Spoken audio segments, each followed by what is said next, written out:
Once upon a time, in the cozy heart of their den, Ruby, the miniature Pinscher, was preparing for her nightly storytelling session. Her coat glowed like a polished gem under the soft light of the moon peeking through the entrance. Her puppies, a lively bunch of little ones, scampered around her, their eyes gleaming with anticipation for the night's story. "Settle down, my little treasures," Ruby called softly, her voice like a gentle wind rustling through leaves.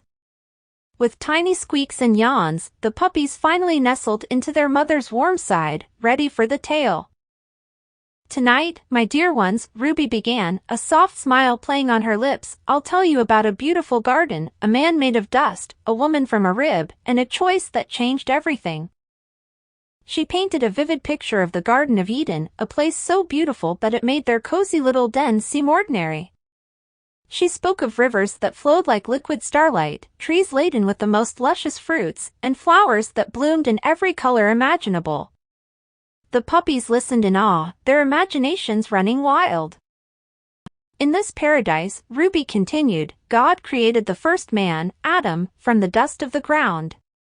Can you imagine that, puppies? One moment, it was just dust, and the next, it was a living, breathing man." Her words sparked a wave of giggles among her young ones. "But, Mommy," piped up one of her puppies, his bright eyes filled with curiosity, "wasn't Adam lonely?" Ruby nodded, her gaze soft. "Yes, he was, sweetheart. So, God made him fall into a deep sleep, and while he was sleeping, God took one of Adam's ribs and made the first woman, Eve." The den filled with gasps of wonder as Ruby detailed Eve's creation. "And just like that," she said with a twinkle in her eyes, "Adam had a companion, and he was no longer lonely." The story took a solemn turn as Ruby told them about the tree of the knowledge of good and evil.